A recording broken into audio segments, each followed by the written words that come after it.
Hello everyone, my name is Ziamaro and welcome back to the channel. So today I'd like to talk about content in online games. When I started planning this video, I was going to talk about the history of content patches, how some games were only patched once or twice a year in the early days of multiplayer games, how some genres require more content than others, such as MMOs and other online RPGs, while other games such as first-person shooters, at least in my opinion, don't require as much content. Or at least that's what I thought until I thought back to how things were when I first started playing shooters. To elaborate, I grew up playing Quake 3 Arena, Half-Life, the Jedi Knight games, and a little later things like Battlefield 1942 and Call of Duty. I was going to talk about how back in my day we didn't need all these fancy patches with new heroes every month, but actually the more I thought about it, the more I realized that was a big steaming pile of crap. Yes, it's true that games didn't get major patches as often back then, but do you know what literally all of those games did have? Mods. Lots and lots and lots of mods. Counter-Strike? That was a mod. Team Fortress? Also a mod. And the list goes on and on. Dota, Natural Selection, and even more recently things like DayZ and Battle Royale. All of them started out as mods. And the most interesting ones are some of the latter ones I mentioned. Dota, DayZ, and Battle Royale all started out as mods, and each of them started off a whole genre of games. MOBAs and Battle Royale games in particular are still some of the most popular genres to this day, and they both started off as mods for other games. And hell, even the class-based shooter genre that includes things like Overwatch and Apex Legends to an extent was popularized by Team Fortress, which, did I mention, was a mod. So when I really thought about it, I realized actually when you bought a full retail game between 1998 and I don't know, like 2005, maybe 2006, you weren't just getting one game, you were getting hundreds of mods with it, all of which were totally free to download and play. It really was the golden age of mods, and it's actually crazy when you think about the games that exist today and just how many of them were originally mods for other games. And it got me thinking, why do so few games allow mods these days?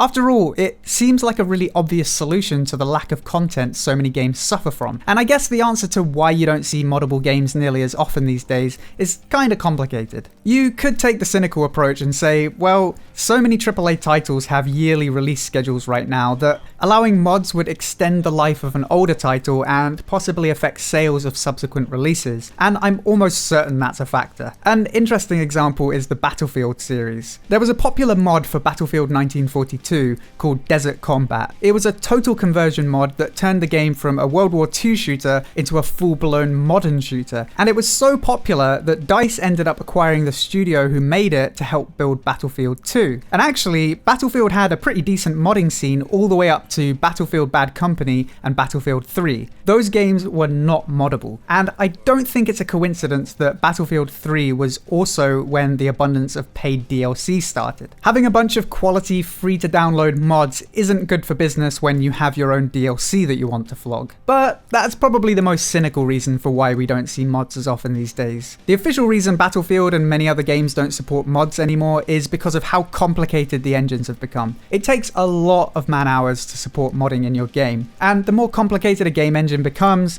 the harder it becomes to support mods. And that's a totally legitimate reason. And adding on to that, even if you do allow mods, there's no guarantee that people will actually create mods for your game. Why create a free mod for a game when you can just make a Kickstarter and create your own game from scratch and more quickly make a career out of it? What all of these things have in common though is that, well, it all comes down to money. Everything always comes down to money, doesn't it? But hey, people need to put food on the table, so it's very understandable. But there is a cost for the lack of modding: innovation. It's not to say that standalone retail games can't innovate, because they totally do, but so many of the most popular games right now either started out as a mod or they're a clone of games that started out as mods. League of Legends, that was inspired by a mod. Fortnite and Apex Legends, same thing. Counter-Strike literally was a mod, and Overwatch, you could make a strong argument that it wouldn't exist without Team Fortress, and did I mention that was a mod? So many of the current crop of games came out of the modding scene from the late 90s and early 2000s, and I think it's a real concern that many games don't allow modding anymore. Like I said, it's not a problem that games are created for profit. What is an issue is that if you want a higher chance of making a profit, you're best off making a game in a pre-existing genre. When you think about what a MOBA or Battle Royale game is, it's kind of weird. And I'm not sure that either genre would have done as well as they have if it wasn't tacked on as a mod to a pre-existing game. People create mods because they have an idea they're excited about. It's not necessarily about the money. They do it because they're up-and-coming developers and they want to test their skills and make their ideas a reality. That's not to say that for-profit developers don't strive for the same virtues, but creating a mod with no backers to keep happy means you can create something that is a really good idea but might be a bit janky at first, and you won't have shareholders kicking up a fuss while you refine it. Sure, most mods end up being pretty small in scope or sometimes just bad, but it only takes 1 or 2 teams to create something really special. And hell, you can even do what Valve and DICE did in the early days and acquire the studios who make those mods and make a profit out of it in the end anyway. Although it's expensive to allow mods and inspire a community of creators, I think the payoff is huge. And the Arma series is a great example of that. Those games are military simulators. There is a hardcore following for that kind of game, but in the grand scheme of things, it's a relatively small following. But the great thing about the Arma series was the modding community. DayZ and PlayerUnknown's original Battle Royale were both Arma mods, and both of those inspired entire genres. I would argue that Arma probably wouldn't have sold nearly as well if it weren't for the modding community. I know that I bought Arma 2 and 3 for the mods, and I'm sure I'm not alone. I'm of the opinion that if you're willing to put the time into nurturing a community, it's well worth supporting mods. Not only can it help your sales like it did with Arma, but it helps push the gaming industry forward to create new and exciting ideas for the future. And that brings me to the game you've been watching while I've been talking, Overwatch. This is not exactly the same as the other moddable games I've talked about, but Overwatch just added the workshop to the test server. This allows you to input some code to modify the game, albeit in a much more limited way compared to Half-Life or Arma, but that doesn't stop some very smart people from creating some unique game modes. I've played Gun Game, Lucio Racing, Wrecking Ball Racing, and even some more bizarre things like Murder Mystery and Agario. I hope that Blizzard keeps expanding on what's possible with the workshop, because this almost feels like a bastion of hope for the modding scene. There are other games that have thriving modding scenes like Dota 2 and Tabletop Simulator, but to see a modern shooter allow modding, even if it is a little limited right now, is really exciting. I genuinely think that modding is the answer to the perceived lack of content in many games right now. And all it's going to take is a few brave studios to bite the bullet and support it. I'm really happy that Blizzard have taken the first step with the workshop, so I honestly hope that it helps the game's sales and proves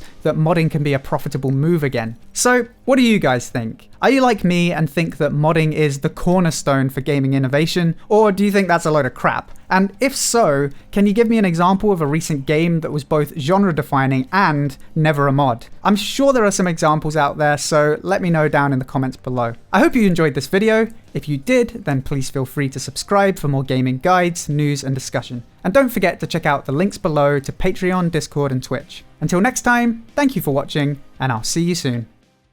Okay, so I'm a traitor, which means I've got to kill people, I guess? But I don't know how you're supposed to kill people. Like, you press mouse 1 and it doesn't fire. How do I kill people? Ooh. Maybe you punch them. Let's try. Ooh. Oh, they're not dead. Die! Die, damn it! Oh god. They know. They know! They know it's me! Oh god. Oh god. Oh god, I'm in a corner. Come at me! Come at me! Oh.